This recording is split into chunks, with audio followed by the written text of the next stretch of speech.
Lawyer for bakers who refuse to make cake for gay couple says what we are all thinking. Lawyer for baker says what Americans are thinking. The United States of America is supposed to be a land of liberty, where individuals are free to live as they want, as long as they don't harm others around them. Sadly, it looks like that ideal is slowly being twisted into state-enforced conformity. Either you do what others demand, or pay the price.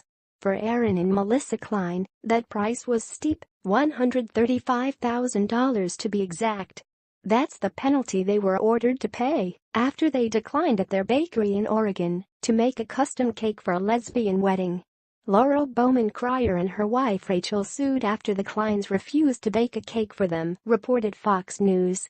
Rachel Campos Duffy reported that the women claimed the incident caused weight gain and was akin to being mentally raped. Yes, the lesbian couple's hysterical claims of victimhood now include cake rape and getting fat. Back in the real world, the court's order has had a dramatic impact on the Christian small business owners. It's definitely been hard on our family. It's taken a toll on our family, Melissa Klein said during an interview with Fox. The husband and wife said they intend to fight the court's ruling, which has essentially shut down their custom cake business and pushed the family into financial difficulty. Michael Berry, an attorney from First Liberty Institute who is representing the Kleins, had sharp words for the court's decision.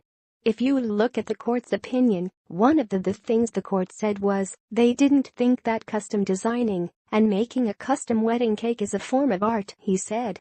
As the ACLU themselves said, freedom of expression for ourselves means we have to allow freedom of expression for others, Berry continued.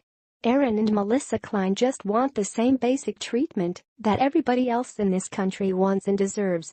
The Fox News reporter asked an obvious question: could this ruling affect other people, including liberal workers and business owners who might be forced to provide a service that goes against their beliefs? That's when the attorney for the custom bakers perfectly summarized the concerns of so many Americans. Punishing people for their religious beliefs is wrong, it's un-American, he stated. And if you take this court's opinion and you look at what it truly means for religious liberty, but for freedom of speech and the First Amendment in this country, it absolutely can be extended that far, Berry continued. He conclusion summed it up perfectly. What about what's happened to Aaron and Melissa Klein and their family? The fact that this $135,000 penalty has forced them to close their business, that's harmful, not only to Aaron and Melissa Klein, but really to all Americans. Because that means the government can now force us, under threat of massive penalties, to say things that go against our religious beliefs.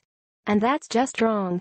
It's an extremely good point. What prevents this ruling from being applied to many other areas? Where is the line? Take a videographer or a web designer, for instance. What happens if an alt-right group tries to hire a liberal to make a promo video for a rally or build a website that the business owner finds completely distasteful? Should those entrepreneurs be forced to do the work under threat of lawsuit? Or, how about a Muslim-owned magazine publisher? If somebody pays for an advertisement with a full-page drawing of Muhammad, is the magazine now required to print it? For all the lip service that the left gives to providing choices, progressives instead seem intent on tearing down anybody who dares make a choice that is different from theirs. There's no end in sight, and that should trouble Americans who value individual freedom, no matter where they fall on the political spectrum.